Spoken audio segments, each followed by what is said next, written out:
Nigeria's coronavirus cases hit 139, with 4 new confirmed cases in Abuja and Lagos.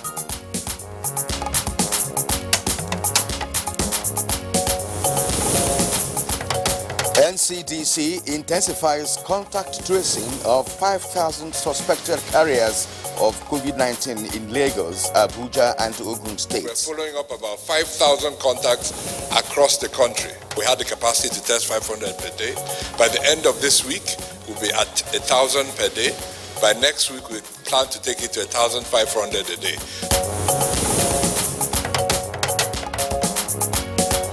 Lagos State Commissioner for Health speaks on chances of survival of COVID-19 patients in the state.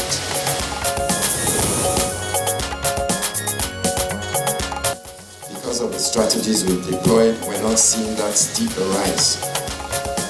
So we are definitely confident of our strategies. We're confident that even if we do see a surge, it's definitely not going to be as much as we've seen in Europe, Italy, France, Spain, places like that, because we've had a very early start. We've been very aggressive.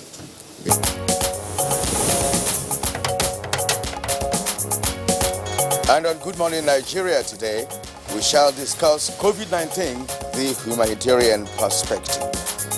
No movement in the town, especially we here. We have to go out to look for labor work before we will get something that we can buy food and bring it to our families.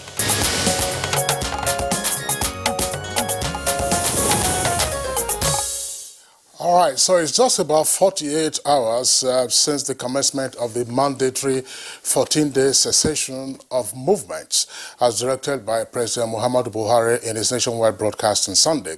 Now, residents of the affected locations, that's to say Abuja, Lagos, and Ogun states, have complied with the restriction order, and security forces, of course, have been on the streets to turn back those who are not on essential services. This morning, of course, there were still a number of cars on the road as early as 6 a.m. and some persons were still seen standing at bus stops and getting into and out of cabs, or what we sometimes call kabu-kabu, despite the stay-at-home order. Yes, and with the level of poverty and unemployment in the country, experts have been calling on government at all levels to implement relief measures to mitigate the socio-economic deprivation and social vices that might be triggered by the lockdown and partial lockdown in different parts of the country. Some people just have to go out to feed their families. Well, in the case of the enforcement of the lockdown in some of the areas, there have been reports of manhandling of traders by security agents in some of the states. This on account of their non-compliance with the procedures relating to the lockdown imposed by either the state government or, in this instance, by President Muhammadu Buhari. But the question that some of those who've been held have asked is, how are they and their families to survive in a lockdown when their means of livelihood ordinarily will require them to be out and about every day? And some persons have also said that they should have been secured and supported with adequate basic necessities as part of relief measures in order to ensure their compliance with the government's lockdown directive.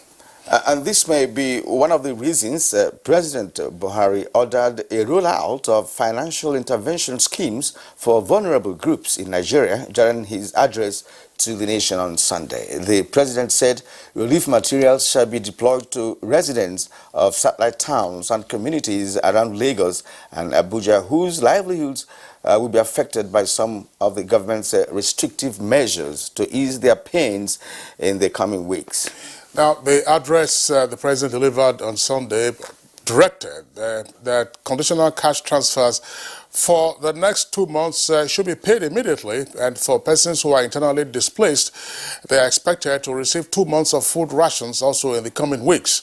And the Federal Ministry of Humanitarian Affairs, Disaster Management and Social Development is to work with state governments in developing a strategy in order to sustain the school feeding program during this period without, of course, compromising the social distancing requirement of the season. And even as Lagos and some other states are ruling out state-level interventions, the Federal Capital Territory Administration (FCTA) announced a mechanism to cater for the vulnerable groups within the city center and satellite towns during the 14-day lockdown in partnership with the relevant federal government agencies that would cater for the vulnerable groups through palliative measures. All right, a number of questions, of course, arise from what we've just been chatting about, Kirian, and certainly, I know the key point about the lockdown is not to punish people, but to ensure that there is no further community transmission of this virus. And a number of countries where lockdowns have been imposed have witnessed a dramatic turnaround in terms of the rate of infection. But we have our own peculiarities in terms of our socio-economic structure as well as cultural habits, and hence some of these humanitarian questions are arising as to how people can also go out and fend for themselves. But this is a lockdown for 14 days with regard to the FCT, Lagos and Ogun. A number of other states, of course, have also imposed varying degrees of restrictions on movements. Kaduna, for instance, is one such other example. But when are some of the relief measures already indicated, expected to be activated? What formula in particular does the government intend to adopt to distribute the relief materials, particularly to the most vulnerable in society? So on this note, of course, we'd like to welcome you to this edition of Good Morning Nigeria. As always, we're live on the network service of the Nigerian Television Authority. I'm Kingsley Osadolo. And I am Kirian Umayo. Thank you for joining us on the program this first day of April 2020 and day 2 of the 14-day lockdown in the FCT, Lagos and Ogun State. And Kingsley, I'm not sure anybody would like to venture into April Fool's stunt, because of course coronavirus has indeed fooled the world. Big time. Yeah, but it's not, coronavirus is taking everyone by surprise, exactly. and brought us to our senses, obviously. Irrespective of your technological know-how. And now, of course, we shall... Sorry, Kirian, I'm just saying technological know-how. So what happened to the satellites? But what is happening now, the recoveries we are getting globally is by scientists, I agree, but you're a satellite, you're always a satellite. It's a battle, it is a war. Big it's time. a medical war. Yeah, that's right. All right, now we'll be bringing you our complimentary segments on the program as usual, and they include newspaper review, business, and others. For now, Comfort Amodu is ready with the news highlights. Good morning, Comfort. Good morning, Kieran and Kingsley. Welcome to the morning news. As at 8 p.m. on Tuesday, 31st March 2020, the NCDC confirmed 4 more cases of COVID-19 in the country, bringing the number of cases to 139. Of the 4 new cases, 3 are in the FCT, while 1 is in Lagos, increasing the number of confirmed cases in the FCT to 28 and that of Lagos to 82. 9 persons have been discharged after full recovery and 2 have died. Meanwhile, the Nigerian Center for Disease Control, NCDC, says it is working to increase its coronavirus testing capacity to 1,000 on a daily basis by the end of the week. Our Nigerian Center for Disease Control is currently tracking 5,000 contacts suspected to be carriers of COVID-19 in Lagos, Abuja and Ogun State using the window of the 2-week lockdown proclaimed by President Muhammadu Buhari. This was disclosed by the daily media briefing by the Presidential Task Force on COVID-19 following the announcement that there are presently 139 cases of COVID-19 in the country. There are violations of those restrictions by citizens that we desire to protect. Let me emphasize that the decision to lock down is to prevent community spread, which may be dangerous to manage. Please respect and honor restrictions that have been imposed for the good of our people and our nation. We are preparing about 1,000 beds in Abuja to be used immediately as isolation centers if the need arises. More testing sites have been opened in Ibadan and Abakaliki, while existing laboratories are being optimized in their performance. We're following up about 5,000 contacts across the country. We had the capacity to test 500 per day. By the end of this week, we'll be at 1,000 per day. By next week, we plan to take it to 1,500 a day. Now, there's a 100% chance of survival for the 81 cases of COVID-19 in Lagos. 33 out of the 66 cases that got infected within Lagos showed mild symptoms rather, while others have moderate symptoms with no patient on ventilation. This was disclosed at a briefing by the State Commissioner for Health, Professor Akin Abayomi, in Lagos. Because of the strategies we've deployed, we're not seeing that steep a rise. So we are definitely confident of our strategies. We're confident that even if we do see a surge, it's definitely not going to be as much as we've seen in Europe, Italy, France, Spain, places like that, because we've had a very early start. We've been very aggressive. We've been on an offensive approach, making sure that we contact trace aggressively. We have refused to use home care. Everybody we know that's positive is removed to an isolation facility, thereby reducing the risk to community.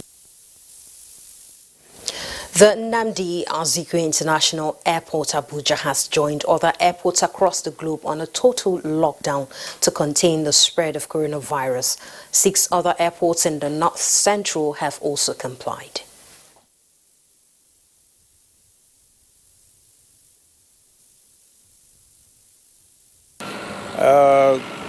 That is what is available in all the 7 airports in the North Central region: Kaduna, Jos Airport, Mina Airport, Bauchi Airport, Gombe Airport, and Makurdi. These are the airports that are under the North Central region. So far so good. We have complied with the directive of close down of airport operations, all aircraft operations. As you can see, the airport is empty, no single commercial aircraft, because they have all returned to base, Kano and Lagos precisely. But if you go to the general aviation terminal, you see a lot of private jets that have home base in Abuja. Vice President Yemi Osinbajo says questioning the legality of the presidential order restricting movements in the FCT, Lagos and Ogun states is quite unnecessary, as the action taken is not only important but very well backed by extant Nigerian laws.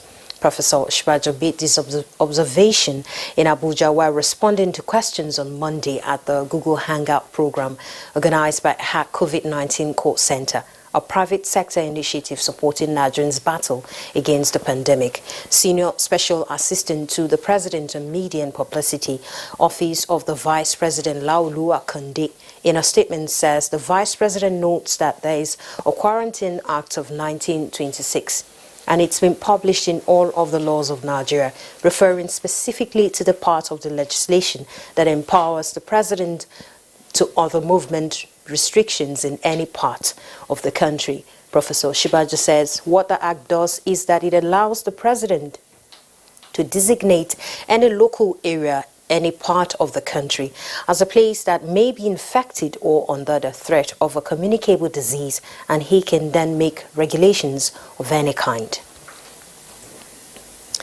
Minister of the Federal Capital Territory, Mohammed Musa Bello, says the administration has established a mechanism to cater for the vulnerable groups in the territory during the 2 weeks lockdown of the nation's capital. The minister disclosed this at a media briefing after the Stakeholders Security Committee meeting on the presidential lockdown measures against COVID-19.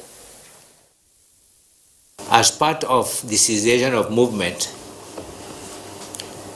we in the FCT are going to implement Mr. President's directive 100%, and all organs of the FCT, security services, and other government agencies have agreed and worked out modalities to ensure that all entry and exit points of the city, and by extension other satellite towns, are manned by relevant officials to ensure that everybody stays home. And in line with the government approval for a monthly review of premium motor spirit, PMS Pump Price, Petroleum Products Pricing Regulatory Agency, has announced a PMS pump price of 123.50 per litre. The price, which becomes effective on 1st of April 2020, shall apply at all retail outlets nationwide for the month of April 2020. A statement signed by the Executive Secretary Abdul Qadir Saidu said PPPRA and other relevant regulatory agencies shall continue to monitor compliance to extend regulations for a sustainable downstream petroleum sector. And that concludes the news highlight for now. Good Morning Nigeria continues on COVID-19 humanitarian perspective with Kinsley and Kieran after this break. Good morning. You're watching Good Morning Nigeria, reaching you on the network service of the Nigerian Television Authority. Now it's time for us to take some business stories, and here is our business correspondent with the details.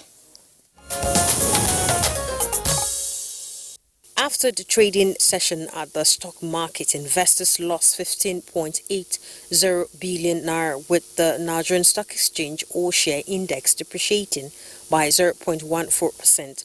Total turnover at the NSE stood at 422 million shares, valued at 1.72 billion naira in 3,448 deals. Benchmark value indices, however, indicated average decline of 0.1%.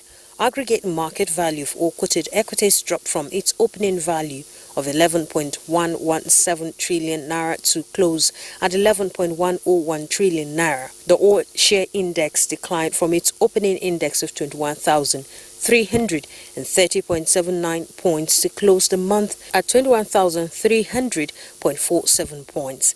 According to the NSE, adequate arrangements have been made to ensure continuity of transactions at the secondary market, while expressing support for steps being taken by government and key players to flatten the rising curve of COVID-19 cases in Nigeria. Meanwhile, the Central Bank of Nigeria has suspended all check instruments in the Nigerian clearance system, the CBN in the circular to all deposit money banks, and the Nigerian internal settlement system states that no fresh check instrument will be allowed to pass through clearance system with effect from the 31st of March 2020. CBN Director, Banking Services Department, says the decision is to ensure a hitch-free clearing settlement activities within the period of a 14-day lockdown towards combating the spread of COVID-19 in the country.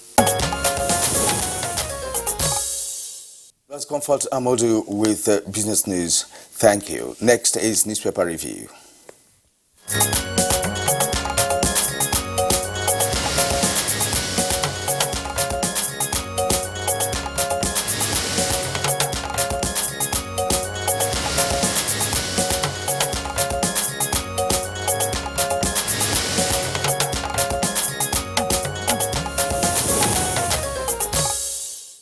All right, so let's take a look at the front pages of the papers that we have this morning. I have the Punch, and Kirian, I think you have Leadership. Yeah. So I begin with the Punch newspaper. The lead story of the Punch newspaper is obviously on COVID-19. It says federal government plans 1,500 tests daily.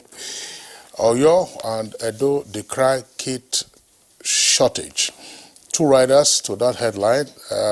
Government searching for, this paper says 500 contacts. That's a typo, actually. That's a printer's job. It's 5,000 contacts with infected persons, and cases reach 140. Now, people with COVID-19 symptoms not being tested. That's a claim by the president of the Nigerian Medical Association. And you can see some of the photographs there relating to the enforcement of the restriction on movement. So travelers lament as Lagos and Abuja lockdown begins. That's on page 7 in greater detail. And then still on that, it says police quiz Plateau cleric for violating gathering restriction. That's on page 12.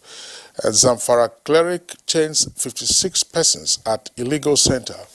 And of course, he's been arrested, as the headline indicates. That's details on page 11. Gunmen kill 11 in southern Kaduna, alleges Sokapu. Details also on page 11. Authorities foil attempted jailbreak in Kaduna, that's page 23. And 4 headsmen arraigned for open grazing in Benue. I'll go for coronavirus test, says Otom, as the governor of the state, with details on pages 7 and 9.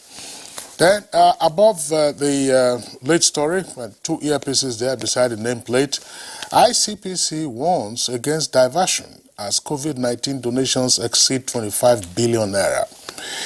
And why Cross River denied 35 Americans entry, and that's attributed to Ayade's aid, with details on page 12. Now, above the nameplate, Lagos, Ogun, and FCT may lose 1.6 trillion naira to lockdown.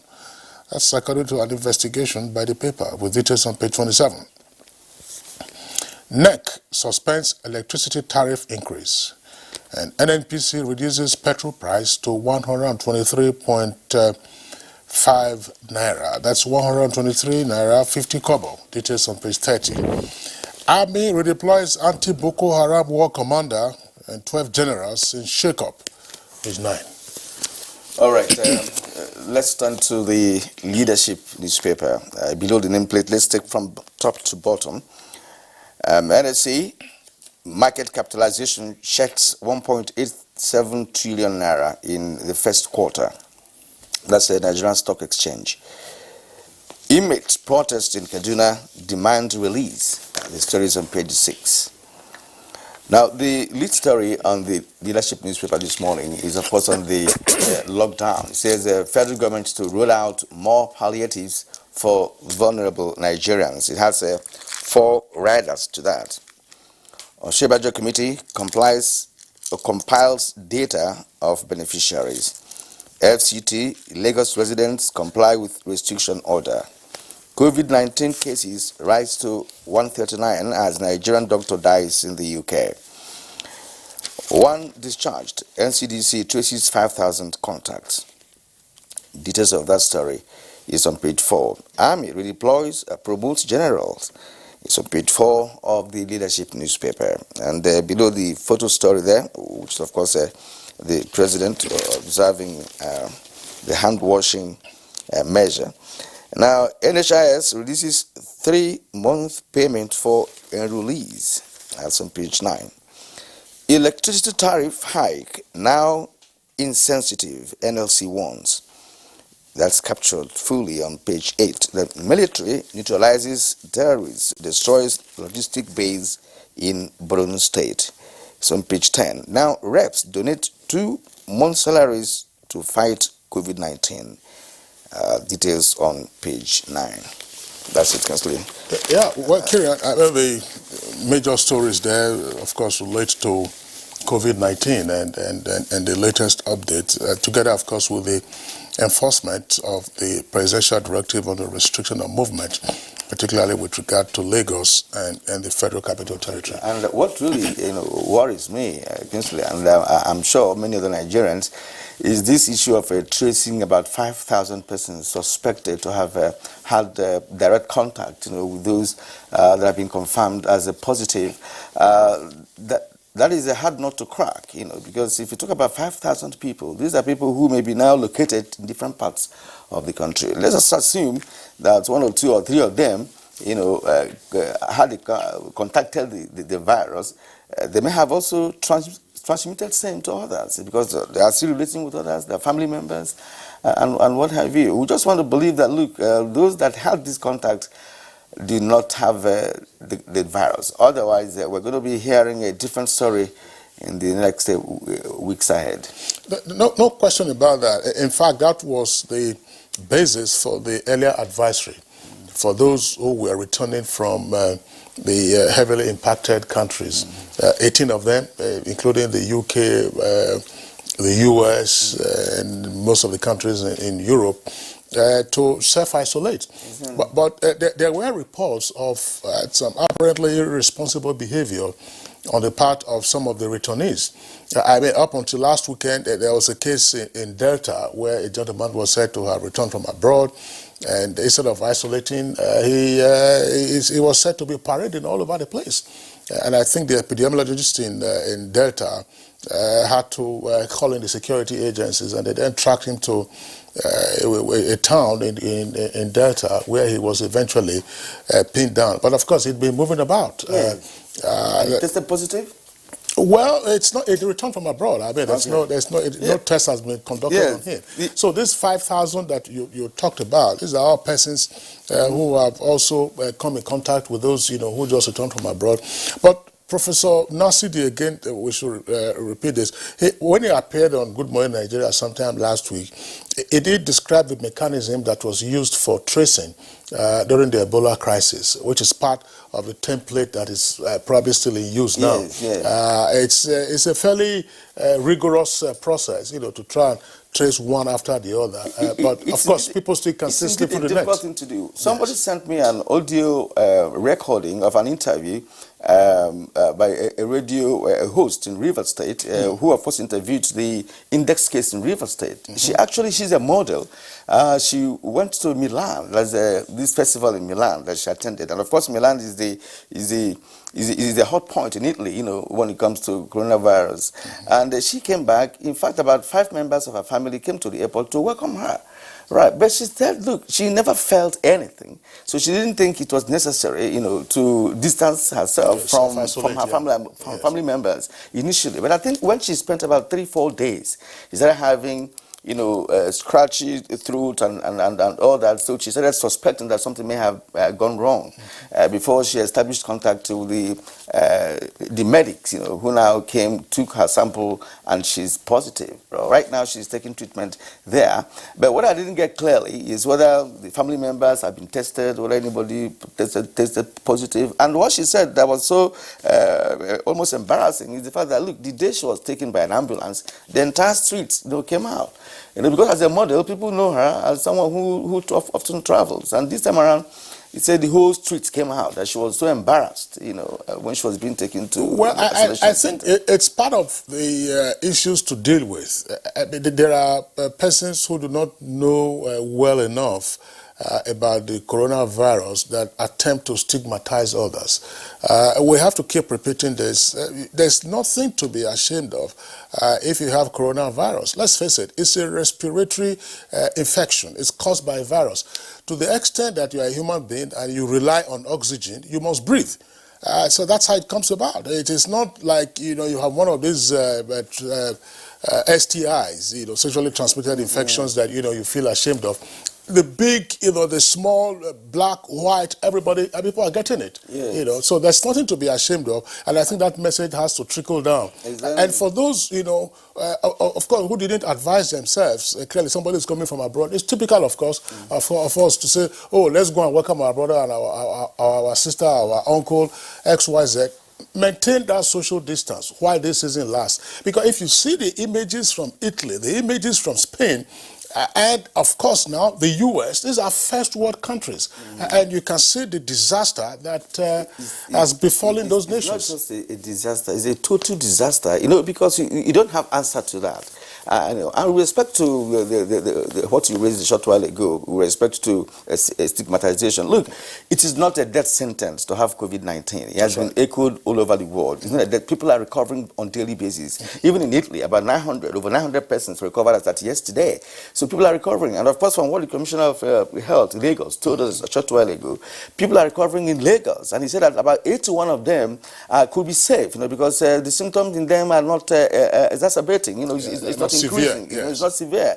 And people are going to survive. So if you get it, report yourself immediately to save your life and, of course, the life of your loved ones, who, of course, are your relations, direct blood relations. And Kyria, I think that this shouldn't be a source of comfort necessarily, that because people are recovering from COVID-19, therefore you predispose yourself, to acquiring it. Quarantine. Of course, be quarantined. But this is the trick that has played out from what we have seen. Because sometimes, because of the many cases that could arise, because of the ease of transmission, the healthcare system could be overwhelmed. So in Lagos, the healthcare system has not been overwhelmed. If anything, you are seeing an expansion of the facilities to accommodate more people. So I'm sure Nigerians will not raise the question to say, why did they have to build all these isolation centers? You can see elsewhere where they have top-rate medical facilities, those facilities have just been overrun by the sheer number of persons who are presenting with severe symptoms of this particular ailment. So that's why there's the constant refrain with regard to, look, maintain your social distance, maintain your personal hygiene, steer clear, and that's the reason for the lockdown in the first instance. I mean, can you imagine if you were to have 5,000 persons say, go to the national hospital? It will be a disaster. You know? And in those countries you mentioned, many conference centers are being converted, you know, to isolation centers. All of them in America, in Italy, in Spain, and elsewhere. That's right. Now, let's go to... Kenya, just before we take the editorial, you know, with the issue of the lockdown, we always knew that there were going to be challenges. You know, with because you have persons who just on their own to say nothing will happen. Let me go out. I want to quickly get to the next street, and then when the person is then arrested, they will say I beg sir, and so on and so forth. But one point that also needs to be emphasized, we think that the law enforcement agencies should, you know, bear in mind the exceptions that the president indicated in his broadcast. There are persons, of course, who will need to go to work if you work in a broadcasting organization. You don't have to be on the screen for you to be working in a There are engineers, you don't see their faces. Of course, they will have to be at work. You know, there are other technical staff who will also need to be at work. And more importantly, if you are saying, look, let people stay at home, they also should have access to utilities. You see, that's where I'm going. That's even our topic this morning, the humanitarian aspect of this. Somebody who is ill should have to go and buy medication. You should go to a pharmacy shop to buy medication. And there are people who live on drugs, you know, whose life are sustained based on drugs they take on a daily basis. So those ones have to happen. Actually, the issue this morning on our desk is the humanitarian aspect of coronavirus. Now, let's go to the commentary, editorial from the Nation newspaper. It said, Corona crunch beyond CBN's 3.5 trillion naira lifeline. This is very important because the CBN governor, Godwin Emefiele, said the Apex Bank took the decision to support the pharmaceutical firms because the pandemic was of grave public health challenge. The fund, he stated, would grant funding facilities in naira and foreign exchange to enable pharmaceutical firms procure raw materials and equipment to boost local drug production in the country.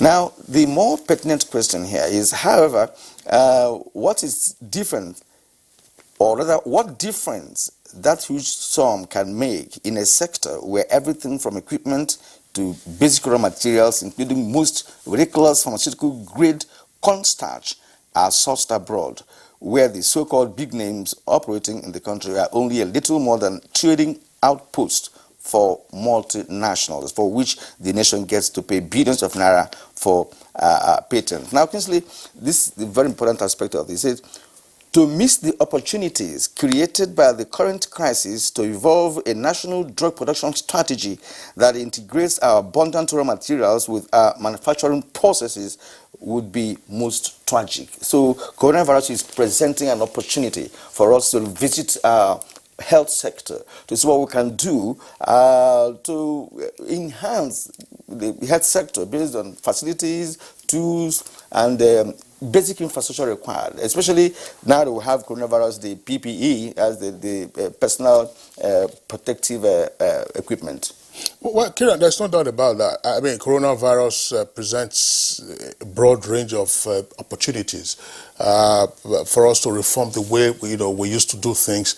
And in this specific case, with regard to the editorial, it's talking about a wake-up call, for us to focus on how we can increase our capacity locally to produce some of our needs. Because already, I mean, you can see the scarcity all over the world on account of the pandemic. So, but what is it that we're in a position to produce? What are the local raw materials? Yam, for instance, corn, which is maize, these are things that ordinarily we should get, our raw materials from. So, these are the kind of things that we should focus on. now there is, as the saying goes, there's fire on the mountain. Once the fire is put out, or while the fire is being put out, we will expect that there will be some more strategic thinking on what to do with various areas, particularly the health sector, because it's exposed us now, and nobody has anywhere to run to. You know, the editorial was interested in the money doled out by the CBN to the pharmaceutical companies. He's saying, fine, that money is there. What would they do with it? They can't start manufacturing at this moment. You have to rely on the importation of those materials. Yes. Who gives that to you based on the pandemic nature of the virus, and of course all the known democracies, the developed countries are already on the heat, and they're trying to save themselves first, before they can now will give you what they have. Yeah, that's right. But Kieran, assuming they are unable to utilize the funds now because of the crunch, elsewhere around the world, that would be no reason for the CBN to withdraw the advance or the grant or the facility. What is important is it could be warehoused so that when the time comes, after all of this is over, they say, okay, fine, we had this from the central bank. Can we now begin to access it? Yes, access it. Already, I mean, NAFDAC, the NAFDAC Director General announced the other day that she had instructed one of the pharmaceutical companies to begin production of chloroquine. That will require some, some funding, assuming it's not already part of their product line. The chloroquine aspect, is it very helpful? Because that has been tested in America, and the disease control head of the US has said that, look, there is no proof of that, and it's slow. They have tried it in some persons, but it's quite slow. It's not giving results, and one would think that every country is trying that. I mean, you are an advocate of saying, look, let's also have our own local solutions. If it doesn't work in America, I mean, other countries could try it. I mean, even if it doesn't work for coronavirus, we still have malaria. But it was banned in the past, I mean, some experts will tell you that the prohibition of the use of chloroquine seemed ill-advised at the material time that that decision was taken. But Kieran, I know that we're going to sign off on this part of the segment now. In terms of the restriction on movement, you say people should stay at home. There are some parts of Abuja, you won't believe it, say in Asokoro, where there's no water supply. And at this time, you're having a lockdown. They are calling the FCT water board around Asokoro, somewhere, off Mama Nasir streets and some other locations. They haven't had water for a long time. Now, what you know is that nobody prepared for this. We didn't prepare for this. But you're not talking about the water should be regular under normal circumstances. All right, so that does it for our newspaper review segment. We'll take a short break now. When we return, we'll get ahead with our conversation segment. You're watching Good Morning Nigerian. We thank you for staying with us up to this moment. It's now time for us to go into the conversation segment. But before we do that, let's get our correspondent Kunle Adeye to show us what Nigerians have been saying concerning COVID-19.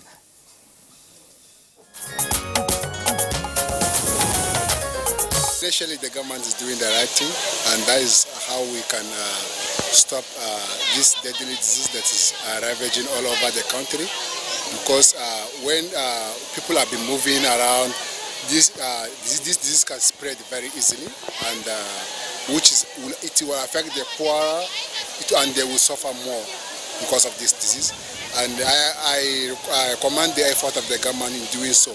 No particular agency from the government that come, okay, we are sent by the federal government, or we are agency from the government that say, okay, this is what is happening in town, or this is what is happening in the world for today. This is the way you people prevent yourself, or this way we do, you understand, maybe like hand washing or all this in ordinary mass, you understand. Nobody from the government that come and say, okay, please, this is what is going on, IDP, where are you? We are here for you, this and that, this and that. Nobody from government. Come here, they are just teaching, some they are just here to teach us how we are going to protect ourselves. But I talk to them that how we IDPs, that we are going to protect ourselves as our government, they didn't recognize IDP. And we are the less privileged that government is supposed to look after us. Small things that we are doing, they say we should drop it, we should not doing it. We stay in the camp. Now we are staying in the camp without hand sanitizer, without liquid soap or soap to wash our clothes and this thing. And even food to eat. Myself, since we share foods very early February, still till this time around, we didn't share food. Opportunity in order to call the federal government and others a governmental agency to come here and help our IDP camp, because there is a lot of hunger here and so many things. And also in terms of this coronavirus, we don't even know, we don't have awareness about this coronavirus. Even if you have awareness, so we don't even have any material in order to protect ourselves. You see no movement in the town, especially we here.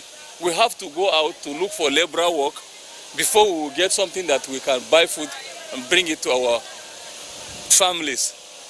And they say no going out, no movement, nothing. How are we going to do? We don't know. We thank God as there is a non-governmental organization yesterday. They say it's a good luck organization. They give us food items. This is why this our people is sharing it. It's yesterday that they have bring this food to us. So we are appealing to some peoples like this, some good Nigerians. They can help us to bring a food because we doesn't have something to eat.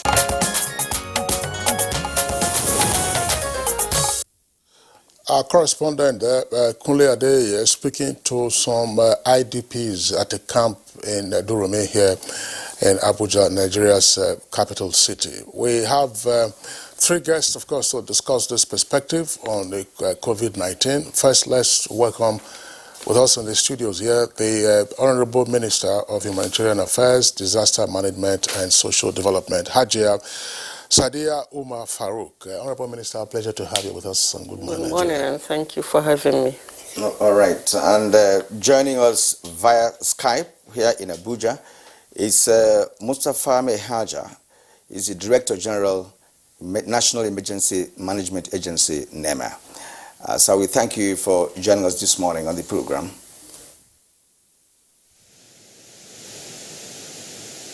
And also on Skype from Lagos is Tunji Ofuncho, the past District Governor, Rotary International, and Chairman, Nigeria National Polio Plus Committee. It's a pleasure to have you join us.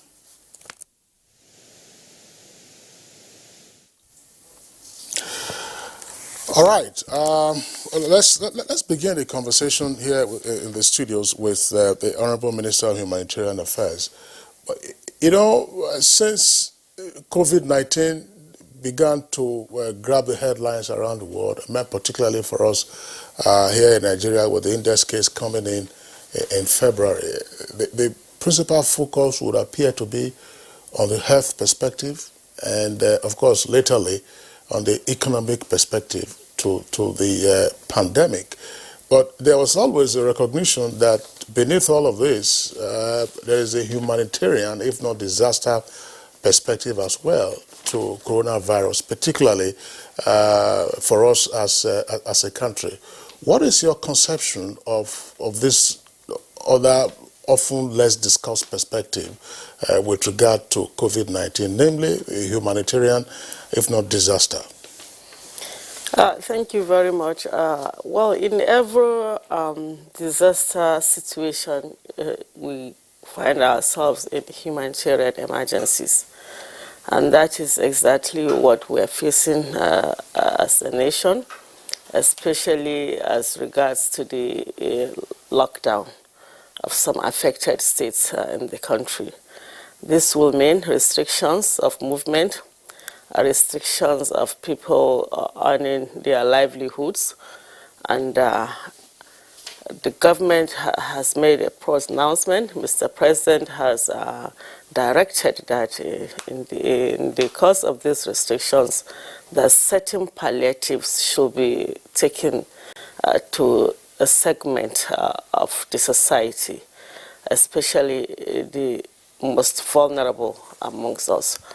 And in these palliatives, we have the issue of taking relief materials, relief food items to the affected locations, especially to the vulnerable, as well as to the urban poor. Mr. President has also directed that the National Homegrown School Feeding Program shall continue In paragraph 50 of Mr. President's speech, he directed the wilayas with the state governments to work out modalities on how this program should continue, being mindful of the social distancing. Mr. President has also directed the conditional cash transfer that is being given to the poor and most vulnerable households should also be given in 2 months advance of that intervention.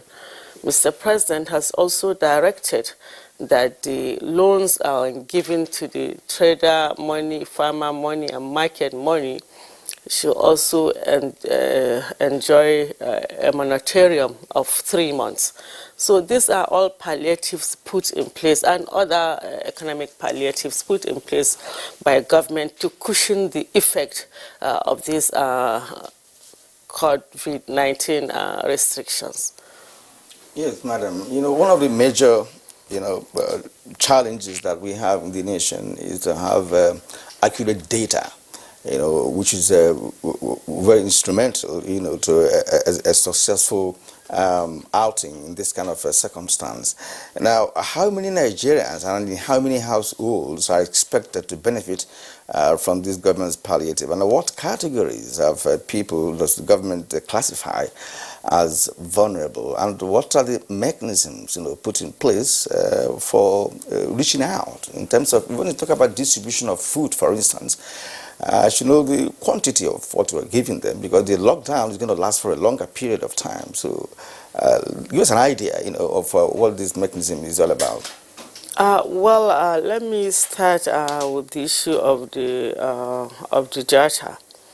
Currently, we have a national social register in place, which has captured about 2.6 million people. So far, we are reaching out to 1 million people there in the register, and we are also working towards the rapid expansion of this national social register. Just yesterday, I convened a meeting of the social protection donor group comprising of World Bank, DFID EU, ILO, and so on and so forth. And the discussions were around the rapid, expansion of this register that will capture at least 11 million people on ground. Now this is what we have, and that is what we are going to work with. We have the community social development group that takes intervention to different communities. It is a well-structured structure that we are going to use in the implementation of these interventions.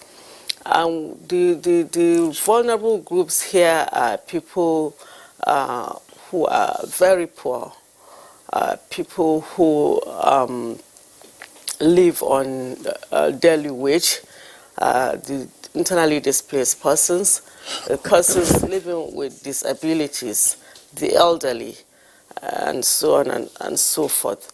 And we are working out, but already we have a structure on ground that is being operated by NEMA on how these food items normally are shared to the households. I think 50 kg of rice and 20 kg of beans per month and other condiments. So we are going to work on that rationing to take to these households. Okay, all right. Well, let's pause you in the meantime. And since you already mentioned NEMA, incidentally, the Director General of NEMA, that's Engineer Mustafa Mehaja, is with us via Skype. Engineer Mustafa Mehaja, can you give us an indication of the scale of operation that COVID-19 would warrant in terms of deployment of various relief materials to various locations? This isn't just like you're having a flood in some states. I mean, COVID-19 has its impact throughout the country, even though, a number of states would appear to be taking the brunt in the meantime. Well, thank you very much. Just like the Honorable Minister has just explained, preparations have been on top gear as to how to assist the vulnerable people in those locations as directed by Mr. President.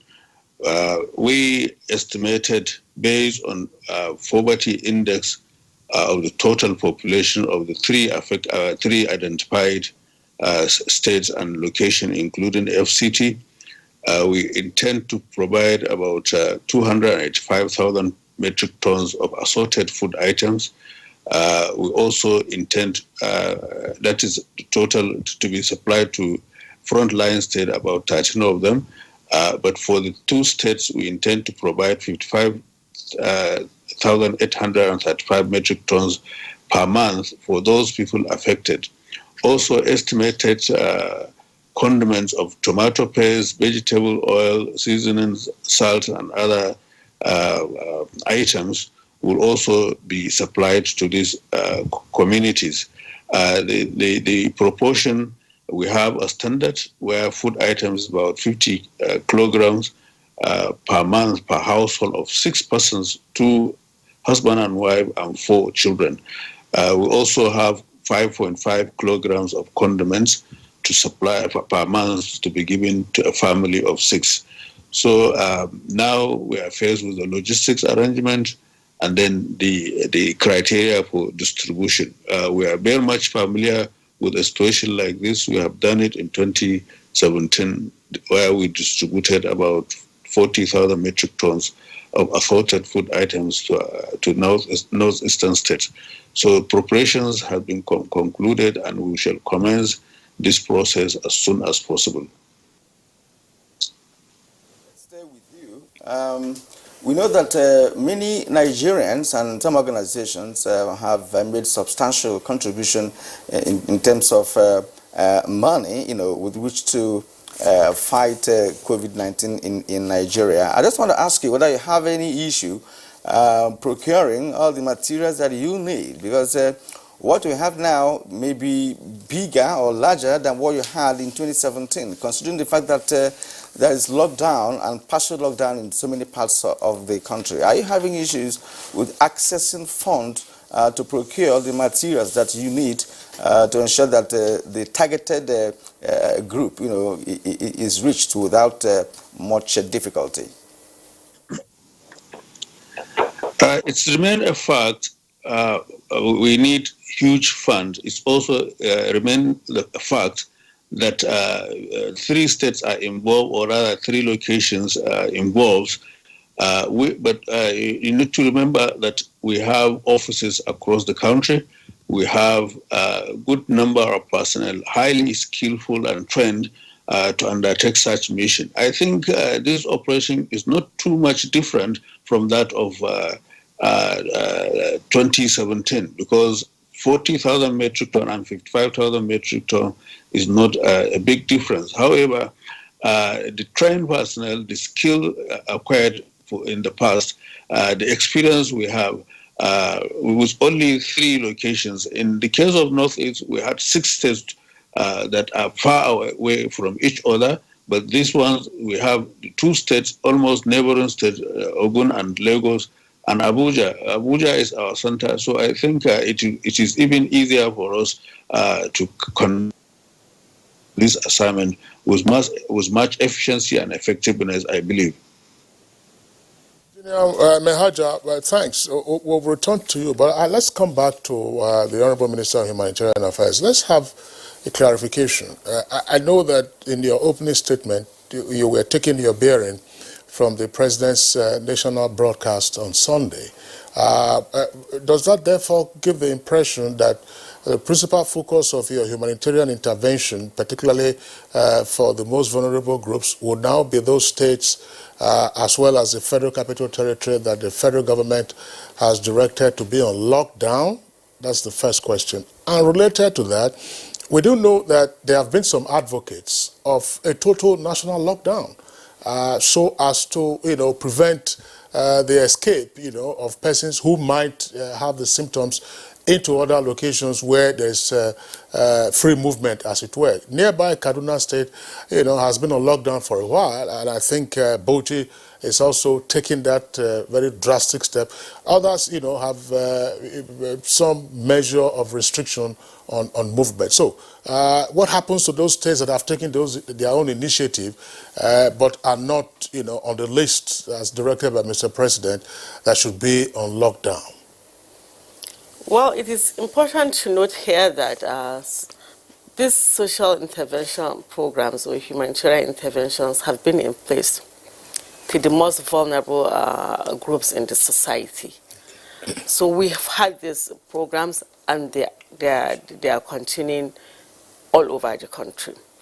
But for the purpose of this situation we are in now, and for the purpose of also the directives given by Mr. President, we are putting more emphasis or more efforts now on these three affected locations that have been pronounced by Mr. President to lockdown.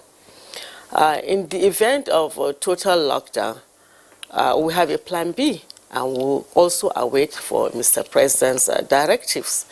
So it's not as if these programs are not ongoing. They are there, and they are reaching out to all the affected populations. It's just now we're beeping up, especially on the urban poor now that have been restricted from going out to earn their daily livelihoods.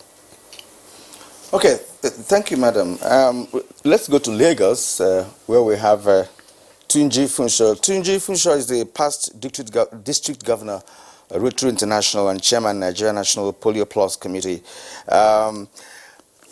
Rotarian Funsho, as a Rotarian who has been involved in community works, let's get your take on the perspective that we are discussing this morning, which is on the humanitarian, aspect of COVID-19. Of course, we've listened to the Honorable Minister and Engineer Mehaja of NEMA telling Nigerians of how they have been able to come up with a master plan to see how they can cushion the effect of coronavirus pandemic with respect to the issue of a lockdown, which of course has befallen Nigeria all of a sudden. What is it for you, or is something from you that you could inject in the methodology of approach of the humanitarian aspect of the lockdown?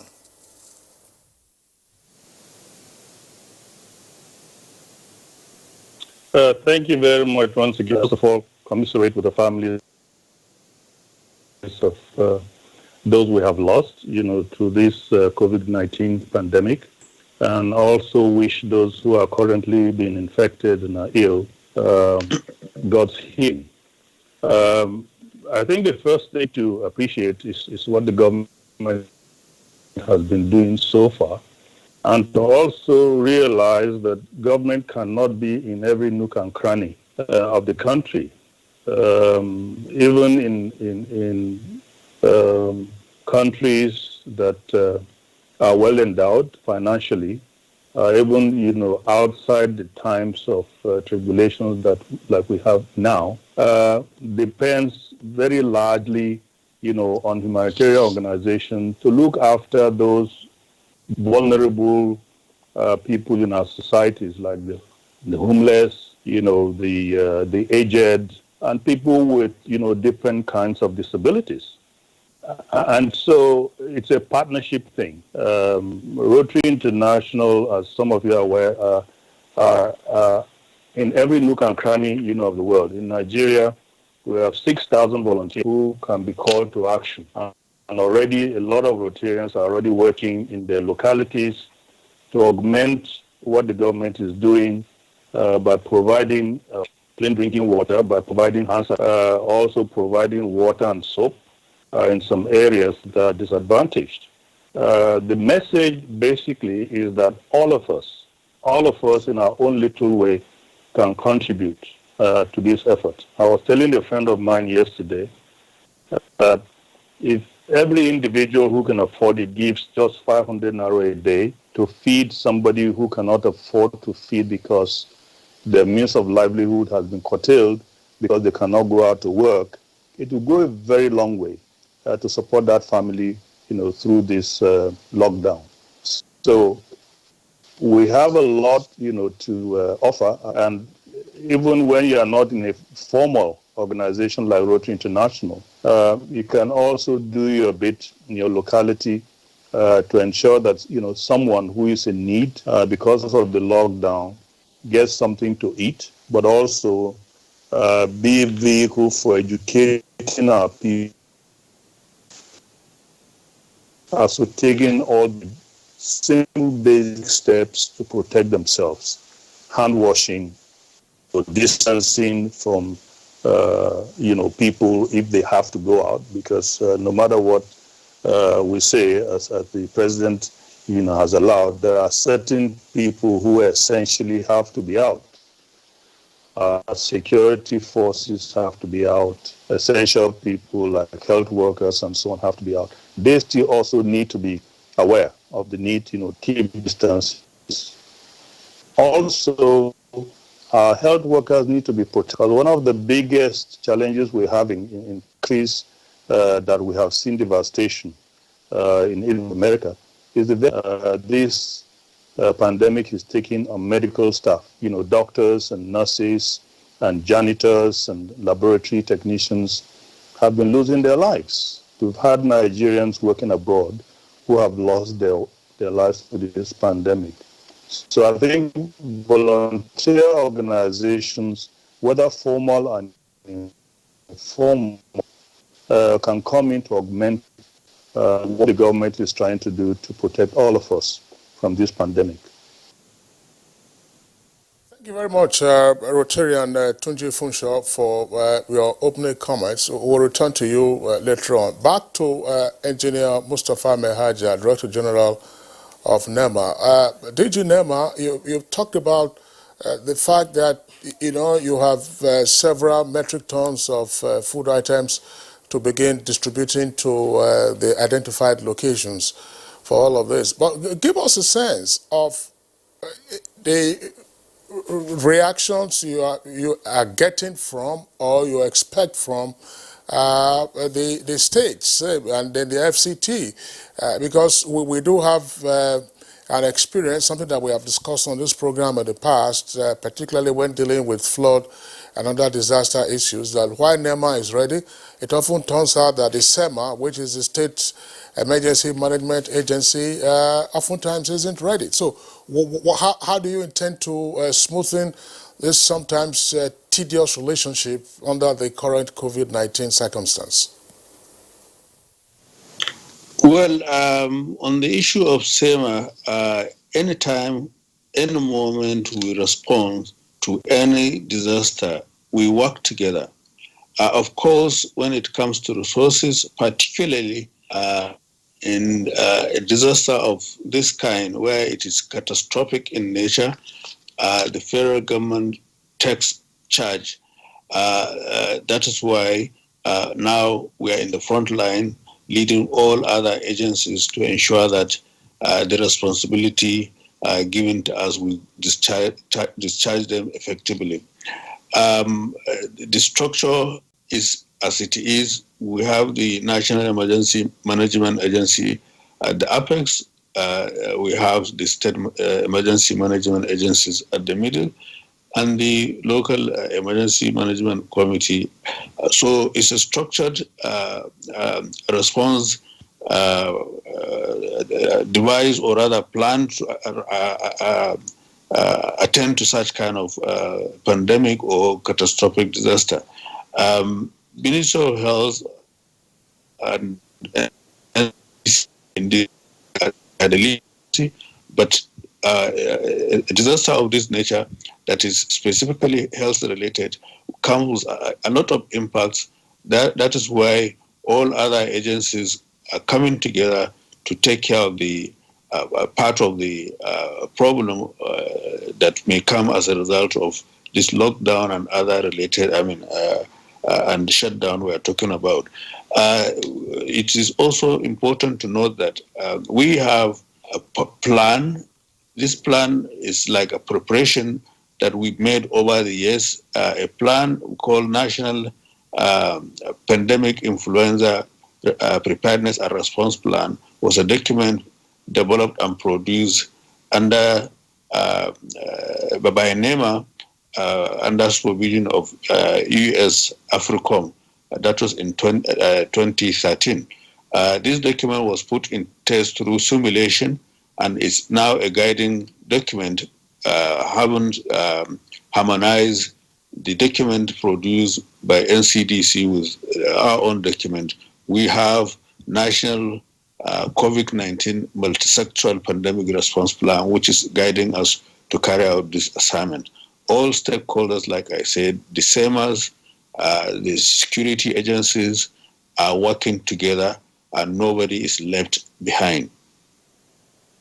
All right, thank you. I'm sure that the question which came from Kingsley is a result of what happened in the past when we experienced such circumstances, a situation where when federal government is introducing a policy that should trickle down to the majority of Nigerians in the hinterland, what you hear is that the states are not cooperating, making the whole essence of the policy useless. So that's why that question. And I also like the Honorable Minister to come in here.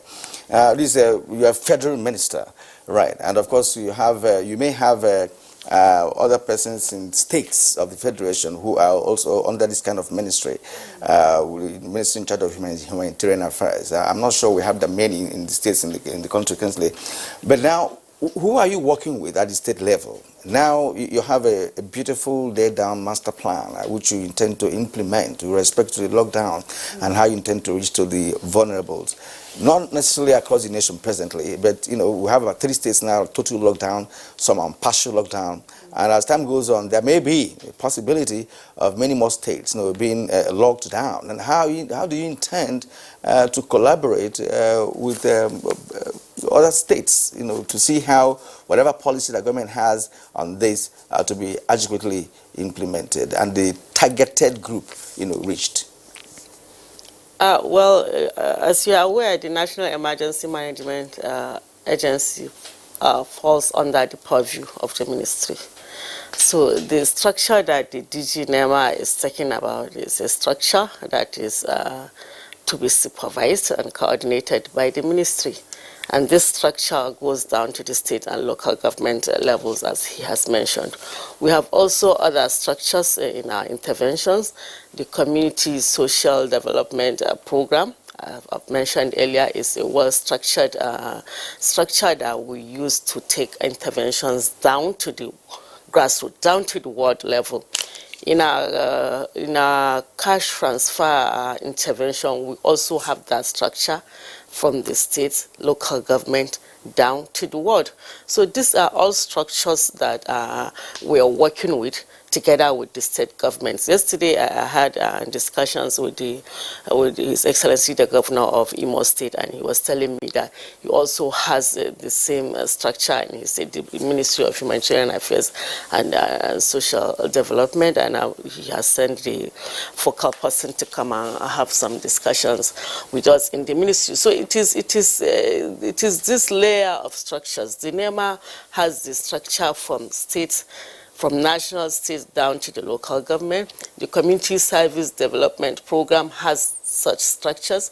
The cash transfer program that we're also overseeing also have the structures down to the ward level. And the state governments are involved.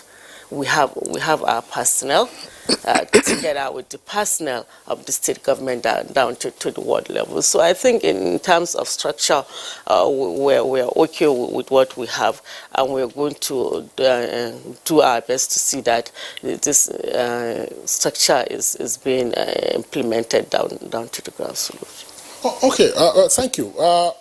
I'm tempted to return to Engineer Mehaja. Engineer Mehaja, you talked about the existence of a national strategy response to pandemics such as we are having now in respect of COVID-19. Is it possible for us to have an indication of relevant aspects in terms of what to expect arising from that document, having been streamlined with what the NCDC and indeed the Presidential Task Force is implementing.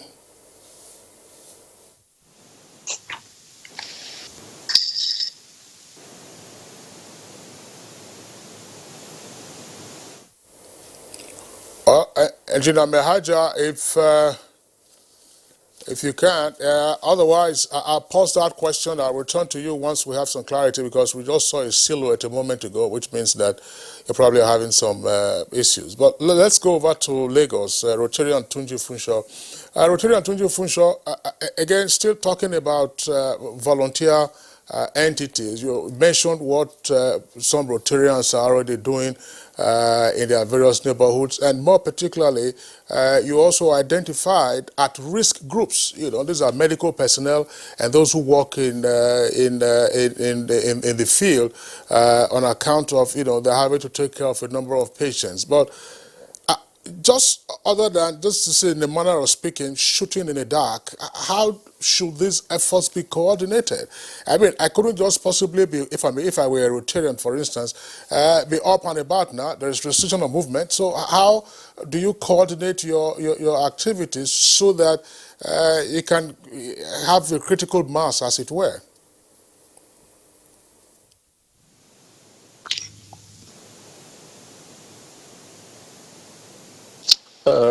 Thank you. I hope that question will. I think we need an interface between these organizations, particularly, you know, an organization like Rotary that has got volunteer members.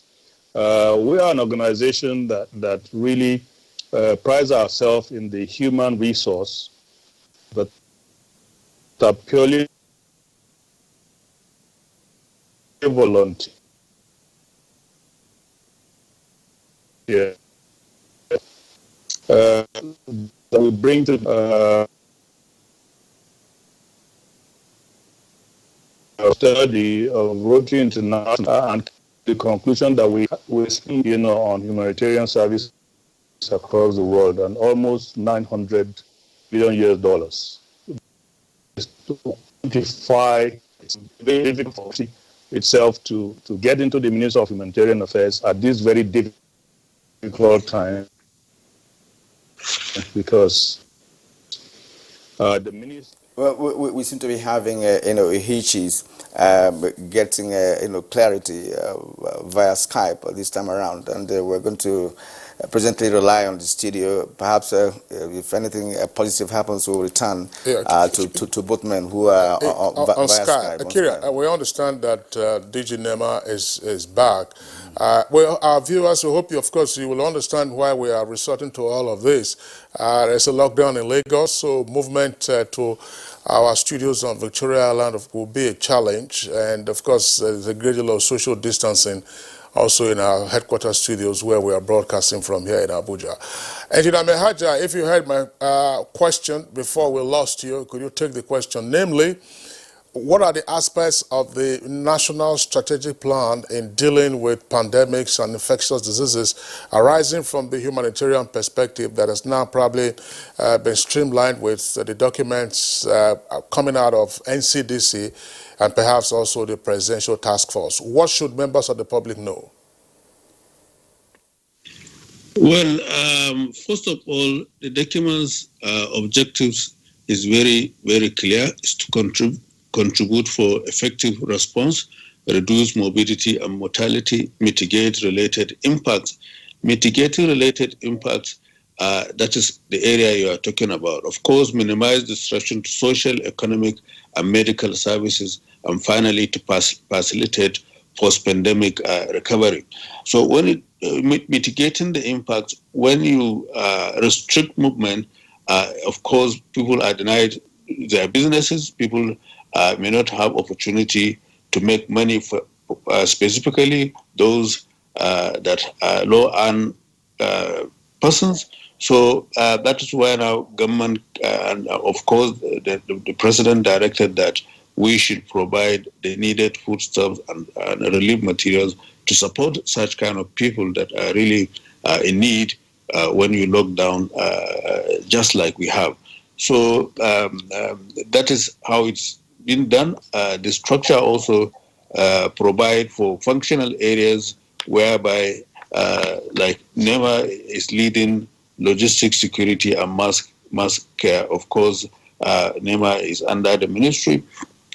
So, so this is where we are operating from. This is how we operate, and the food items will be supplied to less privileged people, just like the Honorable Minister explained. So, I think it's as simple as that.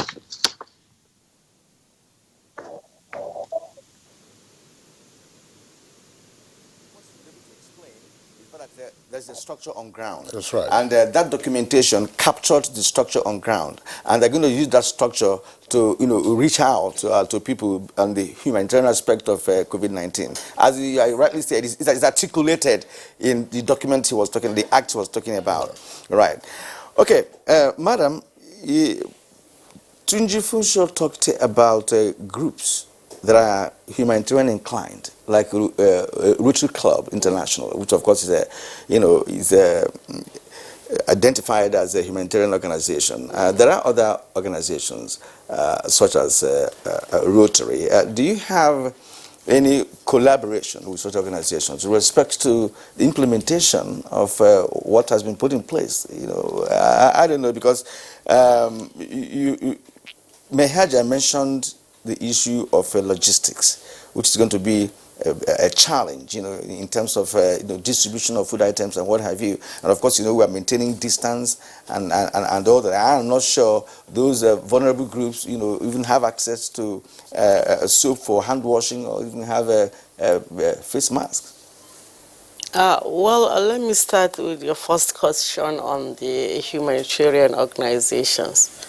Yes, we have a lot of them in the country, and the ministry is working with some of them in different areas of taking interventions to the vulnerable groups, especially in the IDP camps and other vulnerable groups. The mandate of this ministry is to really provide effective coordination of humanitarian interventions, both nationally and internationally. We're working with the UN Humanitarian Office as well to see that we effectively carry out these interventions where needed in the country. And so we're open to all these organizations. And if you listen to the Mr. President's speech, he also mentioned that Nigerians should also support in this situation that we find ourselves, by supporting the less privileged amongst us. So it is a cycle of different organizations, both government and non-governmental organizations, that are offering these services to our citizens. And we have put in place structures for this distribution, mindful of the social distancing. We're not going to bring people together to queue up and take these interventions. We have data of some of these households. We're going to engage the community leaders, the religious leaders in the communities, to see how we can take these interventions without really compromising the social distance. Well, Honorable Minister, look, it's obvious that, yes, you have your survey of the most vulnerable households, as it were, in the country, and then their population. But it is to be imagined that on account of the various measures being taken for containment of coronavirus, you're probably now going to have a much larger population segment to deal with. Fine. Let's say lockdown. FCT, Abuja, that's the FCT, Lagos, and Ogun, which is kicking in on Friday, and a number of states have taken similar measures. But let's focus on those three locations, Lagos, Ogun, and FCT. There are persons who, as it were, don't belong to the category you would say are the most vulnerable. These are persons who, on their own, live from hand to mouth. They have to be out there on a daily basis to earn a living. Now there's a disruption of their means of livelihood. And that's why you still see a few of them as, strolling around the streets just in case they can eke out a living under the current circumstance. Now, we are into day 2 of this lockdown, 12 more days to go, and the president already gave an indication that if it becomes necessary, the lockdown might further be extended. This is not intended to punish any person. I hope our viewers get that. It is just to say, look, are we seeing a decline in the level of transmission or in the rate of transmission? And if you extend this, and these persons who are saying, look, how do you expect us to stay at home when we're supposed to go out and earn a living so that we can feed our families? Do you have any consideration for such persons who ordinarily do not belong to your category of the most vulnerable? Well, yes, as I mentioned earlier in these discussions, that our priority now is the rapid expansion of the National Social Register. And Mr. President has specifically mentioned the satellite towns and the commuter towns around Lagos and the FCT. These are settlements where we have these daily wage earners. And that is why I said we are going to engage the community leaders and religious leaders around these areas to see how we can effectively carry these interventions to this certain group of people that might not have fallen within the vulnerable groups that we have been able to capture in our National Social Register. It's not going to be a one-day off, but we're committed, and this is the structure we're looking at, going through the community leaders and the religious leaders in these satellite towns and the commuter towns, where most of these daily wage earners are to take this intervention to them. I still want to press on this, Honorable Minister, and you pardon it. Yes, you might not be in a position to immediately address persons, who are in micro businesses, XYZ. The central bank itself has outlined some relief measures, for businesses, SMEs, moratorium. The president has also indicated a moratorium on the repayment of loans. But we're just looking at those other persons who are not on the fringes of the city. For instance, I mean, if a person is a daily paid laborer and is squatting somewhere in a house, he needs to feed. Are you with me? And then now he doesn't have the opportunity. He also needs to pay his bills. He has electricity bills to pay. He has his rent to pay. Might you then be, I mean, it's not every time you say, look, just bring out money and then dole out to these persons, or bring out soap and rice and give to them. Might this instigate some policy thinking as to what other measures can be adopted to mitigate these persons so that their out-of-pocket expenses at this time that they are, as it were, out of work, might be otherwise, taken care of? Well, government's intention is to cushion the effect of these restrictions that will affect this particular group of people. And we're starting with this food rationing, which is very important. And as I mentioned, we're going to engage the community leaders. They know these people. They know who are this category of people. And when we engage them, we take this intervention to them. Immediately I leave here, I'm going to Kwali to flag off the conditional cash transfer program that we take to these poor and vulnerable households. So we are working on the policy, on the other modalities of how to see cushion further effects of this pandemic. Thank you, madam. It's indeed difficult. Things will have to happen that, because these are people you see on daily basis. There are some of them who are even in market, some market women who have not been captured by whatever program the government has. And these are people who are scattered all over Nigeria. In fact, even outside Nigeria, in places like India and South Africa, many are homeless. And they are asking the government, you're on lockdown, where are we going to stay? And in India, I saw a place where they put almost 100 people, in a particular location. And of course, if any of them has COVID-19, it will be transmitted to the rest of them. So the aspect of those who are not captured is very important, because sometimes they have good numbers, that can also, infect people. So I'd like to bring in... I know that you're going to bring in, you mentioned India a while ago. I'm sorry to jump in. Yeah. I saw one of the visuals last night on one of the networks. Some of those daily paid workers in India, because India is also on total lockdown, some of them are having to trek from their places of daily labor to their hometowns, hundreds of kilometers away. Now, there was a very touching shot of a gentleman who has a POP, a plaster of Paris, because he had a fracture on his toes. And said that the POP was impeding his movement.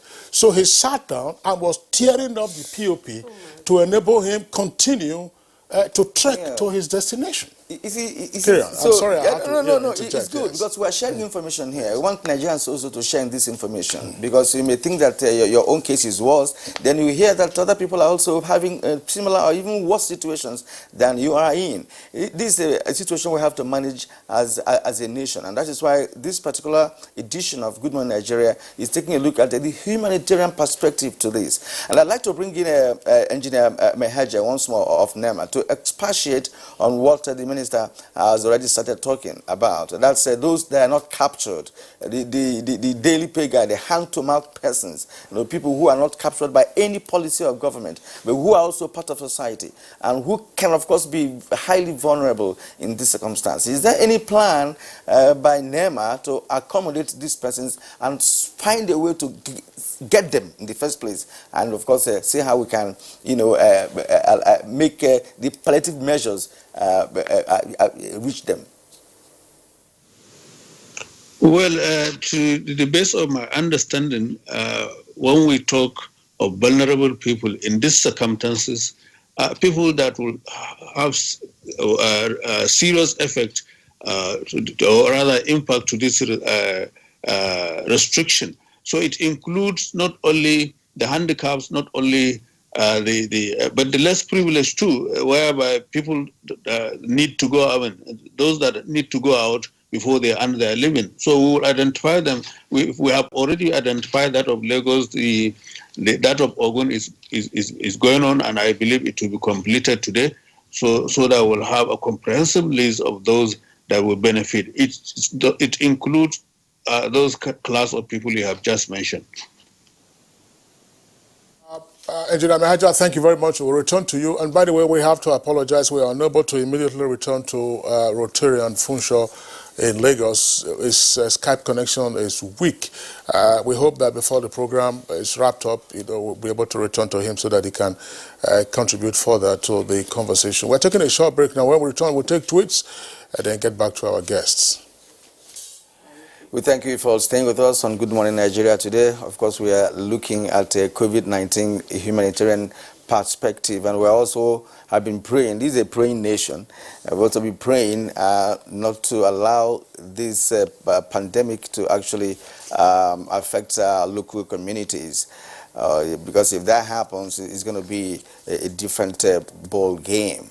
So at this point, if you're asked to observe the measures by government, you better hearken to that and do exactly what the government says. Because when it gets out of control, you and I are going to be in a very big trouble. Now, let's look at what Nigerians are saying with respect to our conversation this morning.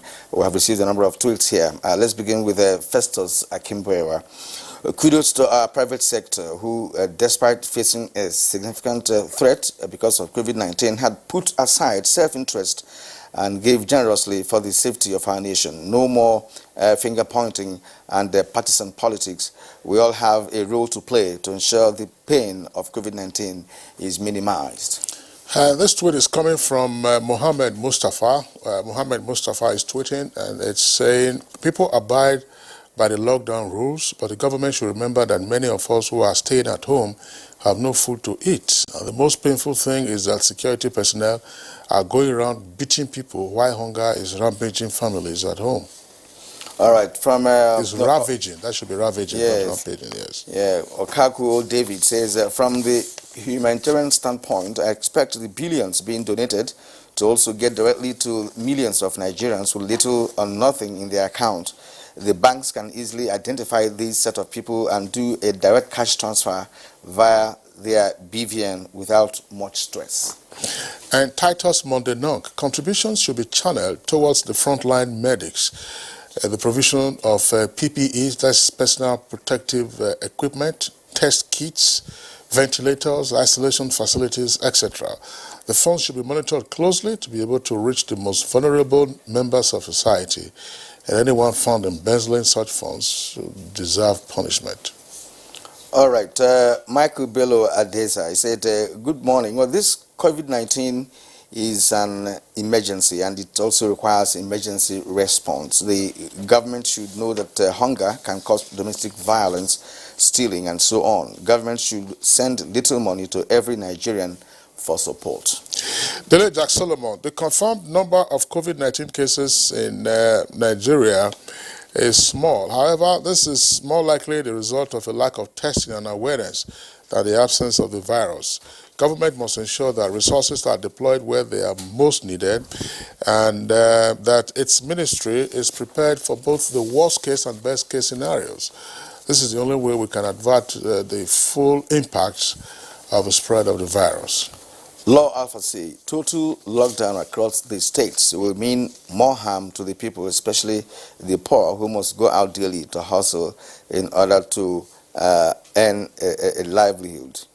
Ibrahim Modu Aji, Nigerians are asking for palliatives from government, which is good if the government can provide such palliatives. However, we can also think of how each and every one of us can contribute by even just obeying the stay-at-home order. All right, Omar Musa Osman said all the billions that went to the federal government in the name of donations should have gone to the public directly. By so doing, many people won't feel the heat associated with the 14 days lockdown. But how will they be able to give the donations to the public? You go to the stadium and you throw the money. that would be disastrous, Kirian. You have to have the facilities, you have to have the equipment, all kinds of things. These things are not cheap. I mean, when you have a lot of things to do in different locations, then you know how serious this might be. Steve Bond 07. States need to start planning how to cater for the millions that depend on daily income in order to feed. Now, Akeju Alabaju, the plight of IDP camps is an issue now where they interact regularly with international humanitarian agencies. It is important we reduce the access of these actors and indeed unauthorized visitors to the camp in order to contain the infection in the locality. Now, Ahmed Mohammed says, while I commend the federal government on the steps taken so far, I, however, would want the federal government to enforce a total lockdown in all the states affected and allow the rest to go about their businesses. This will ensure that the government is then able to focus on those states. Mike Anyako says, we must be our brother's keepers at this crucial point in time. We must call our neighbors intermittently to know how they are faring. We heard the good news of people and organizations rendering humanitarian services like food, clothes, cash, etc. These are very welcome development. Now, Rick Babalala Akirile says, we are at home now observing the instructions as directed. Now, we hope that the government will allow some incentives because, as it appears now, prices of some food items are going sky high due to this coronavirus. Our people, as usual, like to take advantage of situations. What will the government do to help us? Because stay at home means spending more money than usual. Yes, the issue of rising the cost of food is causing havoc in certain places. I read in one Delta community where the youth organization in that community all came out to the market. If you add any money that is not supposed to, they will carry away your wares. And I don't think it's advisable though, but it's just a way of showing that you don't have to make money out of Nigerians. At this point when we are all trying to fight a medical war. Now, Jack Solomon says, many refugee camps in Nigeria are suffering from insufficient hygiene and sanitation facilities, creating conditions conducive to the spread of the disease. Measures to prevent infection must be implemented massively in those camps and other locations. This we need to act on dedicatedly. Now, Ali Maman tweets, in this kind of situation, prompt response and well-coordinated efforts from all agencies involved will help cushion the effects of the lockdown. Now, Cecilia Okoroma, most Nigerians are impoverished. The most effective way to render humanitarian service to most families during this lockdown is to pay nothing less than 50,000 naira through BVM to all accounts. Nigeria as a country can afford it. Okay, now among Bola Humbabs, 50,000 for every BVN, every BVN account holder. So that should be one. If you have multiple accounts, it's only just one BVN that you go to. I believe exactly. that's this proposition. Yes. Everybody likes money. But the government can. That's what we're saying. The government can have other initiatives which it has already rolled out, except to escalate it in terms of the advocacy. Now, among Bola Humbabs tweets, the humanitarian ministry should give those at the various IDP camps priority at this time. They're the most vulnerable. Again, after this pandemic, the federal government must take the issue of data very seriously. It's unfortunate that we don't have accurate data of Nigerians. Hassan Adamu, Nigerians' welfare needs to be taken more seriously now so that the nation can defeat the pandemic as early as possible. Also, the rich among society needs to take care of the poor so the effects of lockdown will not affect the poor in the society.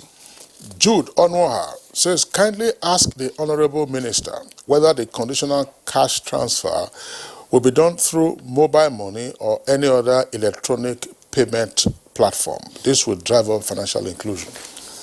Okay, Bashiru said, aside from data challenges, a key challenge is the behavior of frontline workers. Some officials entrusted with the implementation often disregard instructions from their principals by diverting relief materials meant for the most vulnerable. How does government intend to address this? Now, 2 questions for you, Honorable Minister. Yes.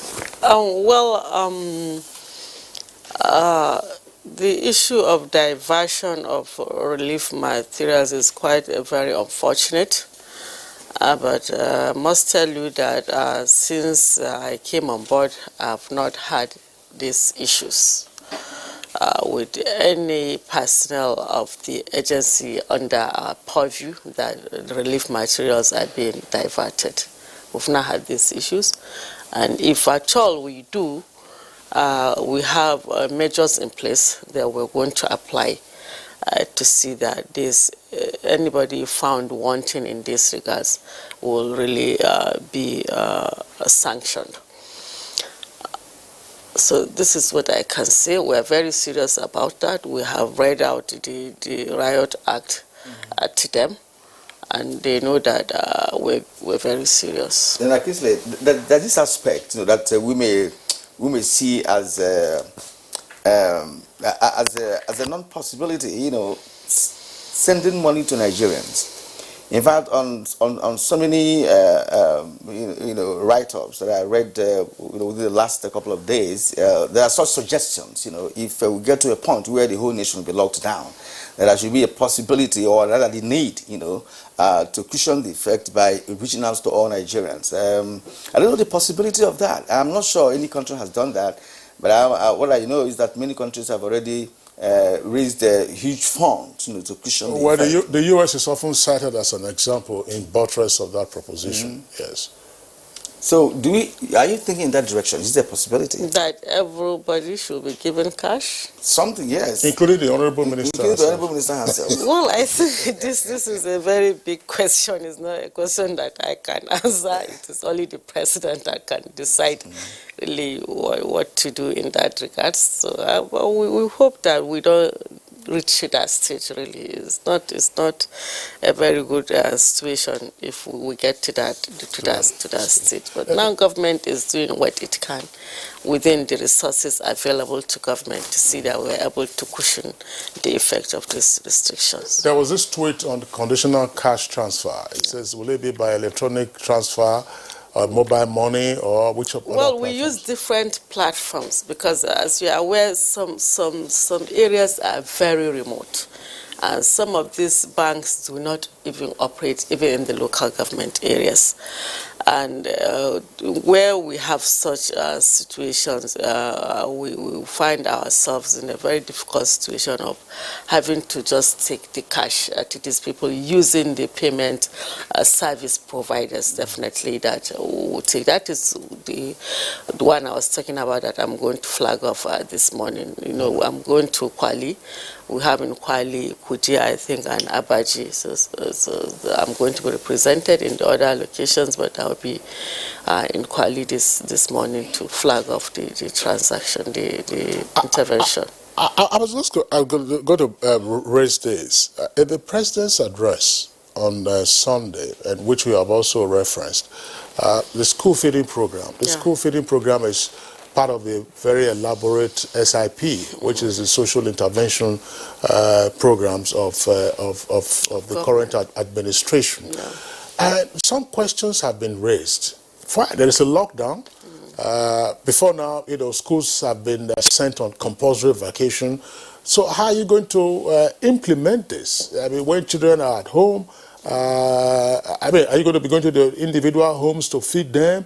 Or are you going to be calling them out to school? Would that not also defeat the purpose of the lockdown and so on and so forth? Or is it a matter that has to be in abeyance until there's a more practicable way of actualizing the President's directive? Well, I think Mr. President directed in that regards that we should liaise with the state governors to find the best way of implementing this program and carrying out these directives. One aspect of the program delivery really is that I can confidently comment on is that these interventions will be taken to the households of these children, and using all the available data at our disposals, because we will not ask pupils to come to school when the schools are locked down to collect their rations, as that will also be reckless, and quite frankly, the logistics involved are also really very massive and not really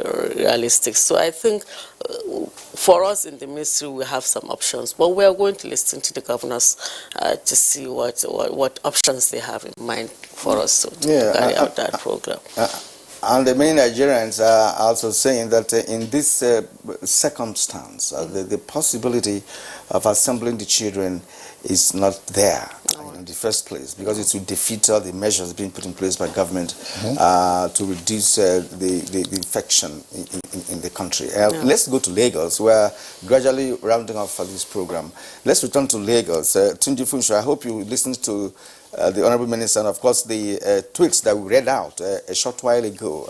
They're all pointing to different aspects of the humanitarian perspective to COVID-19. Would you advocate reaching out to all Nigerians via BVN, sharing money to Nigerian families? And would you also advocate the issue of continuing with the feeding of children while they're at home?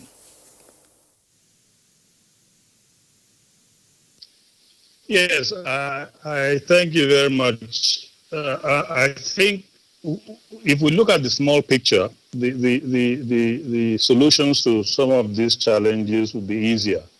If we go beyond just statistics and BVMs and so on, if we appreciate that, at the end of this chain, disadvantaged people, if you're talking about school feeding, children who, have been benefiting apart from the school enrollment that it has encouraged, the number of, malnourished children, has been shown to have significantly decreased as a result of the school feeding. I think once we decide to do something, in all honesty, we'll find, the solution to them. I think the most important thing is to find a way of getting that food to these children.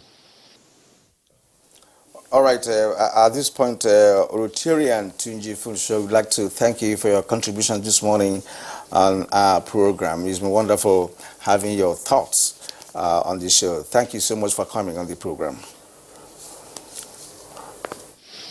All right. Let's return to I just wanted, Mehaja. I just, because you raised the point in the course of the conversation relating to logistics. I would like Engineer Mehaja to speak on this.